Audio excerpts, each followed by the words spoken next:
Hello and welcome to Enough, Stop Bullying in El Paso County. The show is dedicated to putting an end to bullying.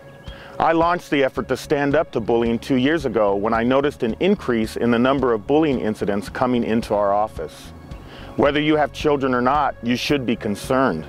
Every 7 minutes a child is bullied on a school playground, and over 85% of those instances occur without any intervention. We can make a difference. Here's what we've done so far. In 2010, the El Paso County Sheriff's Office Anti-Bullying Coalition was formed. Their mission? To educate the community on the growing dangers of bullying and to spread the message that bullying will not be tolerated. In 2011, El Paso County Commissioners signed a proclamation proclaiming El Paso County to be a bully-free zone. We've partnered with local school districts and organizations to strengthen our efforts, and now we're hitting the airwaves with the help of the El Paso School District and KTSM News Channel 9. Bullying stories are everywhere. Just about everybody has experienced bullying in one form or another. It can be verbal, like name-calling, teasing, or social, like spreading rumors, or physical, and that could involve hitting, punching, shoving.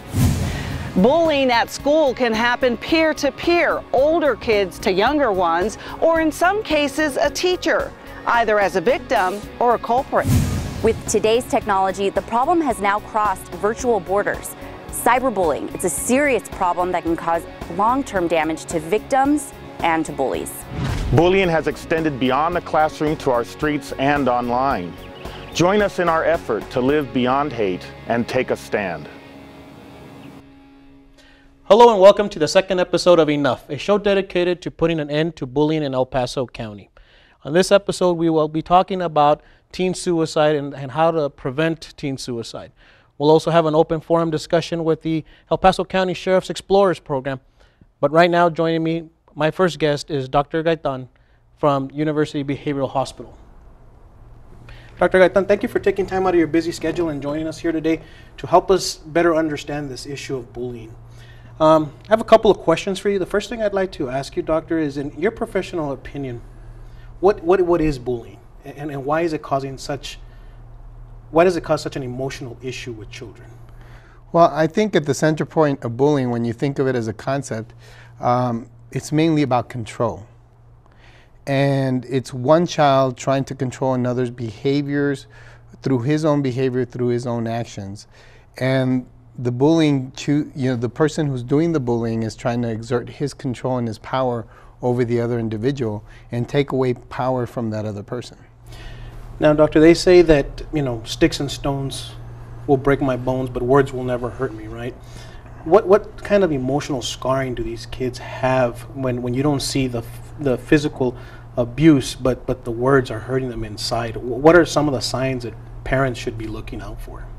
I think one of the important things to look out for is kind of any change in your child's behavior, especially if they're trying to avoid going to school. One of the first questions that should come into your mind is, what is going on at school that would cause my child not to want to go to it? So if your child is trying to avoid going to school, one of the first questions I would ask nowadays is anybody bullying you at school, and what can we do about it? If you see your child becoming a little bit more depressed, quiet, another thing that actually could be the complete opposite would be if they start being aggressive also towards their other brothers or neighborhood kids, because they may be picking up behavior from that bully. Since they can't do anything about it with the bully, they then, in order to master that emotion, they go ahead and do it to some other kid, and that way they make themselves feel better. Doctor, when we talk about learned behaviors, we think about something that's learned at home, but you brought up a very interesting point right there where you said that they might withdraw emotionally, but they might also take the action that they're seeing from that bully and turn it around into an aggressive manner. So would it be common to see the person being bullied becoming a bully as well? I've seen both.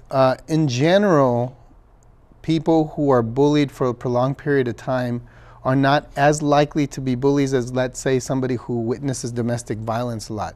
People who witness domestic violence a lot are more likely to then use aggression to deal with their own emotions as well.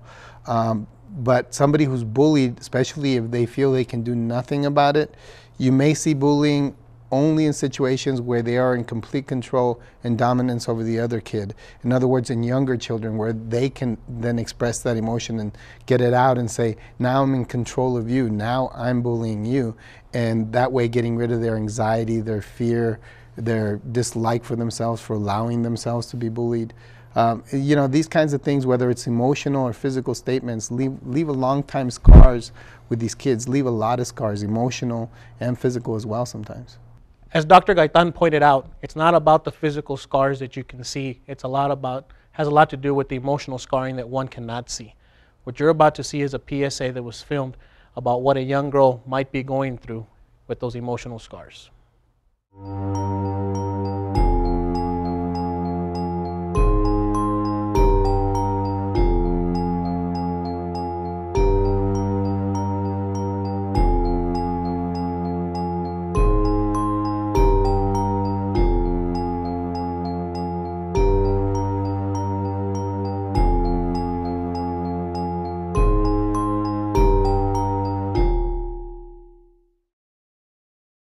Are you seeing an increase in children coming in regards to bullying issues? Recently, I've been noticing an increase. I'm not really sure if there's any more bullying, but I think we're looking at it a lot closer. And I think that's actually good in certain ways and can actually bring out more things that before we didn't catch. There were probably lots of depressed kids when we grew up. We just didn't know about it because they kept quiet about it. Now that we're looking a little bit closer, we're noticing all the effects that bullying had and has, especially with all the social media, and you see, you know, tapes on kids being bullied all the time, and kids are trying to stand up a little bit more against this kind of behavior. And I think all we can do is try and help them. So I think that's what we're seeing a lot more of. Certainly in the hospital, I've been seeing recently, I can count off the top of my head, inside the last 2 months, I can think of 4 cases where kids have come in suicidal because they just don't want to go to school anymore, and they can't stand being bullied so much that they'd rather escape in death than deal with it and continue dealing with it in real life. Well, Doctor, once again, thank you for taking time out of your busy schedule and helping us answer some of these very important, pressing questions. And that's what we're trying to do with this show, is to show the community that right now there's a spotlight on this issue. It's not what we used to think as when we were growing up. A lot of people would say, that's just kids being kids. Mm-hmm. Well, a lot of times those emotional scars, you know, we've carried them for, a lot of people have carried them through, you know, into adulthood. And that might have led to maybe some of those family violence issues now as an adult and stuff. But Doctor, thank you very much for taking time for being out here with us and helping the coalition on their mission. I appreciate it. Thank you. Oh, you're welcome. Many local experts say the tragedy of teen suicide and suicidal behaviors is getting worse. At News Channel 9, we're determined to find out why and what's being done to prevent it. He didn't appear to be unhappy. It was a really shocking and traumatic experience. And he committed suicide with carbon monoxide poisoning, and we never really found out why he did it. Tirza Robinson's cousin was 19 when he took his own life. Tirza says her family will never understand it. He didn't appear to be unhappy. Dr. Carlos Perlasca is a psychologist in El Paso. He hasn't treated Tirza's family, but says teen suicide or suicidal behavior is more prevalent now than ever before. It's been increasing, the numbers of teens that we have to deal with. Why is that? Dr. Perlasca says many teens in El Paso are overwhelmed, dealing with family issues beyond their control like unemployment. Dr. Perlasca says that creates a stressful environment for adults and their children. But they absorb the problems of their parents. And there's crisis, economical crisis, and there's unemployment. And unemployment and lack of money generates frustration. Dr. Perlasca believes the violence in Juarez adds more stress to teens in El Paso. Many kids here have strong ties to our sister city and feel the impact of the crime, death, and devastation in Juarez. And many of them, I may say, have already lost their parents. I mean, either their father, most commonly, they have lost their parents. They either kidnapped and never come back. We try to give everyone Jaime Mercado agrees. He's a school counselor at Northwest Early College High School in Canutillo. We have students in just about in every school that has been affected by the deaths that are going on in Juarez. These teens say bullying is another issue. Segregating, the cool kids from everyone else. We're all so comfortable with certain people that we sometimes don't want to accept these, like when people come out of the closet or if someone wants to try to be in your group. And bullying doesn't stop when school lets out. Experts and teens alike say that social networking sites like Facebook and Twitter have played a role in teen suicide. Because you're able to communicate effectively with a lot of people, that also makes the problem grow bigger than what it really is. The student gets a lot of support when they enter something. They can either be reinforced or they say, I don't think the world is worth living, I'm sick of life. And then the students continue making comments as to you're right. With all that stress, Dr. Pedlasca says many teens look for a way to escape their problems. Also, they can commit suicide often under the influence of some sort of drugs. They're not that depressed, not severe chronic depression, and they go out and they take ecstasy or whatever other drug. They go to alcohol. I think one of the big ones would be ecstasy. Yeah. Because that's what gives you like a high for a long period of time. Dr. Pedlasca says parents need to become more involved in their kids' lives before substance abuse becomes a problem. Go back and be close to your daughters, to your sons, participate, know what they're doing, because that's also a problem. We are so busy trying to keep our jobs or with our unemployment and our own problems that we don't pay as much attention as we will. For young people who feel they have no one to talk to, there is help. Emergency Health Network Crisis Hotline. This is Celia. Celia Morales works for the Crisis Hotline at the Emergency Health Network in El Paso. She says dozens of teens have called the hotline since the beginning of this year. They are crying out for help. They do start beginning to tell us about different situations at home, usually problems with family members such as parents. Celia wants to tell teenagers who are thinking about suicide that death is not the answer. Our mission, of course, is to just let them know that there is help available. There's help for anyone of any age who's struggling with thoughts of suicide. You can call the Emergency Health Network's crisis hotline at 915-779-1800. In the studio with me now are area students from San Elizario High School, Horizon High School, and El Paso Community College. Some of the students here today are members of the El Paso County Sheriffs Explorer program. So I'd like to turn this over to Jackie, who's going to tell us a little bit about the Explorer Post program. Well, we just basically do hands-on training with the deputies. We first of all learn how to be leaders in our community. We do a lot of community service, and we prepare for national competition, which is another big thing about the Explorer program. The hands-on are scenarios, the life situations that the deputies have in life, we do as well. They're teaching us how to control a situation. Jackie, can you tell us a little bit about the role that the Explorers play in the Anti-Bullying Coalition? Well, we're working to stop the bullying. We educate the students in our schools. We educate them by knowing how we can stop the bullying. And we have community service events which can help the community and informing them of better ways to stop the bullying. Right, and of course, with all you being in high school, you guys serve as our #1 go-to people, so we can see exactly what issues are happening in the schools. I know some of you have experienced bullying. Either you all have seen live bullying. Dulce, you were telling us about a story earlier about somebody that you had seen bullied. How did that make you feel when you saw that individual being bullied?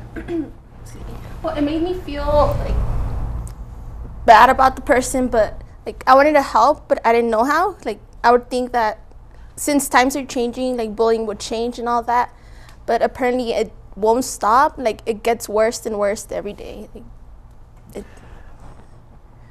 Karen, what kind of issues have you seen now that you've left high school and have transitioned into a college setting? Do you still see bullying taking place in the college setting as well?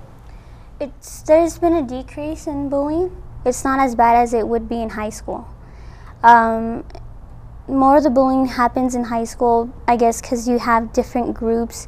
You have the jocks, those who are in the sports, those who are, they call them nerds, those who are more towards the science and the maths. So they kind of isolate themselves from other groups, and they form their own cliques.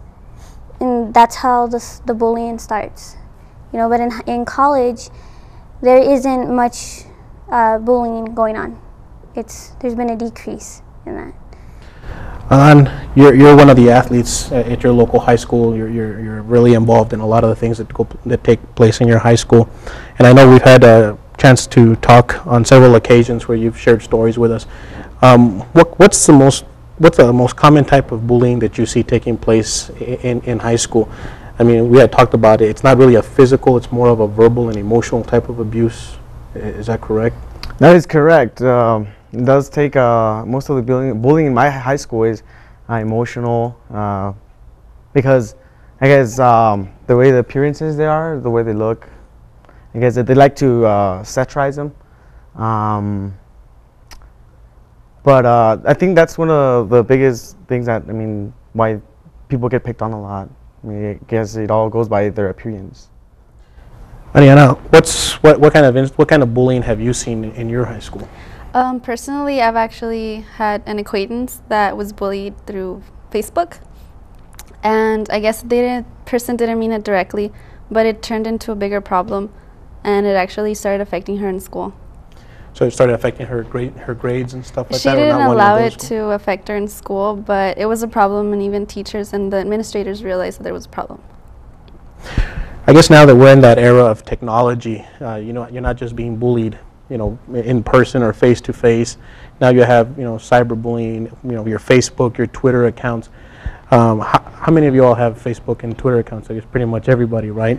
And I'm sure that you guys have seen, it can get pretty nasty and pretty harsh the way you all exchange messages and stuff like that. Do you all think that it's worse because it reaches more people on cyber when you're doing the cyberbullying than when you do it in person? I think that by the technology that they've helped, like the technology has helped increase like the bullying, since more people can get into contact with other people. So yeah, that's what I think, that technology has actually helped into bullying people more. Well, of course, here with the Sheriff's Office and the Anti-Bullying Coalition, we were trying to do the opposite. I mean, we started our own Twitter page, we started our own Facebook page, we have our internet page, and we're trying to send out the positive messages across through the technology that's now available. But can you all tell us, I mean, Adan, you were saying that it's based on appearance. Do you all think it affects girls more than boys? Is it equal? I mean, who do you all think is harsher, the males or the females? Well, I think females are more emotional about it most of the time, and when it comes to males, like they're afraid to say that they're being bullied because people stereotype and they believe that males should be very tough about a situation. So by them not doing that, do you all think that, I mean, have you all known anybody or anybody had friends that have talked about hurting themselves because they've been bullied or wanting to maybe hurt somebody else or hurt themselves? I've known a girl, I mean, she even deleted her Facebook because of bullying, and I think she did stand upon, I mean, I told her some advice with some of the things that she can do. She went ahead and took care of the situation, and I mean, we have the counselors in our schools, so they pretty much helped a lot. They brought her back up, and her self-esteem was better, and I think now she's back on her feet. So, well, that's good. The fact that we have, do our educators and the people in the schools, do they understand how devastating bullying can actually be? I mean, because if you look back, I mean, you guys kind of just said it pretty much, you know. We always think, oh, we're just joking around. We called her names. We're just playing. We don't mean it or anything like that. At what point do you all think that it crosses the line? I mean, like, how do you all? When would you say enough is enough? To the name calling or the joking around. When do you think we've crossed that line? Well, after the continuous days, I can understand when it starts like, okay, one comment, but then once it starts getting into like, start doing it in front of people and then not laughing about it and having others laugh at you because of the comment, I think that that's just beyond. That's just like, let me start picking on her and let it keep going on. Well, based on the community events that the Explorers do and everything that we've done here with the Sheriff's Office, how do you feel that, what's the best way, and I'm going to go one by one. Ariana, what do you think we can do, or how do we get the message out that bullying is not right? I mean, what do you think that somebody that's being bullied, what should they do if they're being bullied? I guess the best thing to do is to talk to someone like an adult or anybody that's close to them, because sometimes people seem to be afraid of even telling anybody, but that's the only way you can fix it. Karen, what do you think? We need to reach out more. The majority of those kids who are being bullied, they're reticent, they're not communicative. So they shy away and they isolate themselves.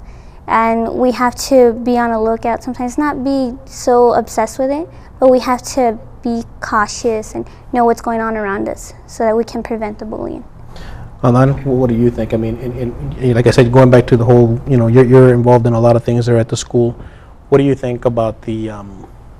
I'm going to go ahead and agree with Karen, because, she said to reach out.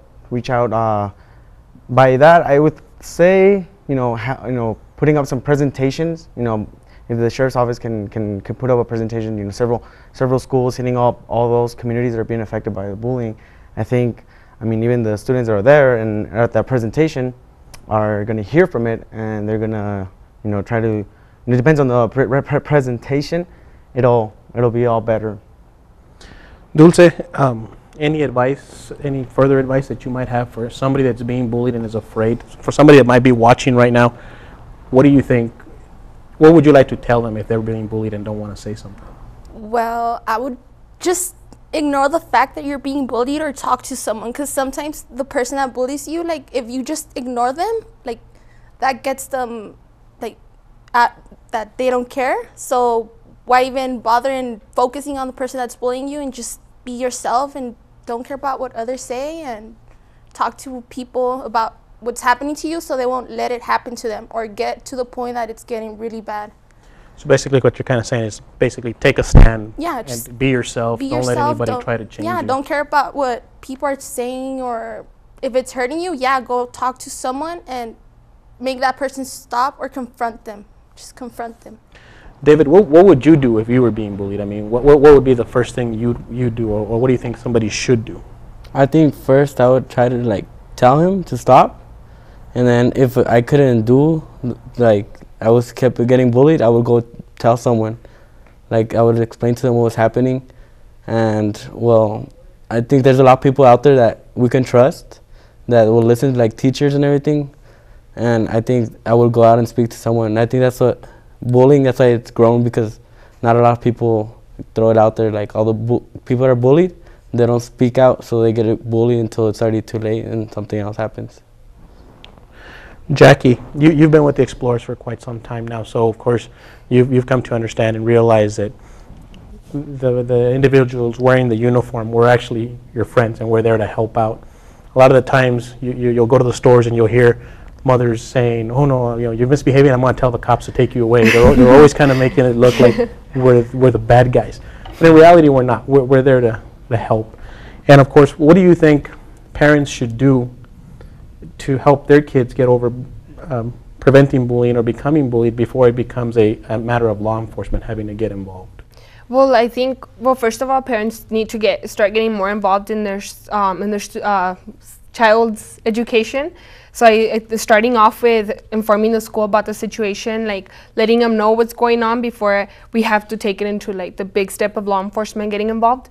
But the best advice is for parents to start getting more involved in their education, know who your children's friends are, what your children do and stuff, so that you can have a better view to what is going on. There you have it. We have you all here. You've all told us some of the instances of bullying, some of the things that we should do. Now, as you know, when you talk to your parents, and the topic of bullying comes up, do they ever recall stories of being bullied? I mean, this is a problem that's been going on for years and years and years. And talking to your parents or anything like that, do you think it's getting worse from when they were younger, or do you think it's getting worse now? It's becoming very like dramatic, like people dying and stuff like that. So very it's common. Yeah. Right. Not too long ago, I heard in the media, in the news, that a girl died because of that. I mean, a lot of girls are bullying at her, and apparently her mom, I don't think she was too aware of that. But the girl got bullied to a point that she died at the scene. So I'm not sure I don't think it's getting any better, but I think it could. There could be a way to fix it. Ariana, with technology and everything that's coming up now, is that what's making it worse? I mean, back in the days, once you left school, it was over. There was no cell phones, no computers, no internet, no Facebook, no Twitter. I mean, it was it. So I guess that's what's making bullying a much bigger problem now, right? Yeah, I think it's like definitely evolved into a different thing. It's a different type of bullying. It's more emotional and verbal, when as like back in the day, or you could say your parents, like, oh, like they would beat the kid up or something, but it's more emotional, and it hurts the person as so much that they commit suicide. Right. Well, there you go. You heard it straight from our students in local high schools of the issues that are affecting them when it comes to bullying. And it's up to us to say enough and take a stand and put an end to bullying. Thank you for joining us today. Now let's take a look at a year-long anti-bullying campaign that's starting at the Sheriff's Office. Many offices have casual Fridays, but the El Paso County Sheriff's Office has casual Thursdays. We're all in unity in reference to this anti-bullying problem that's been going on.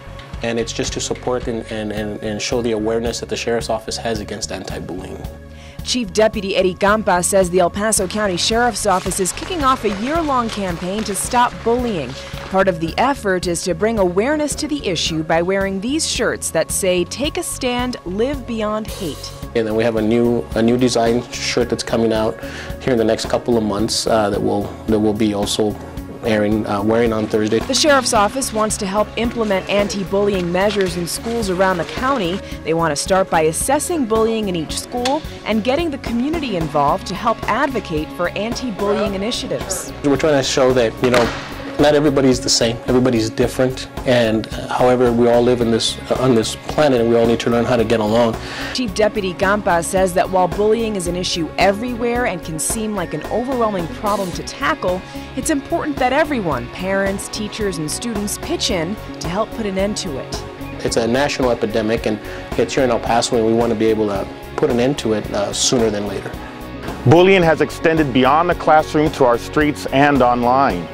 Join us in our effort to live beyond hate and take a stand.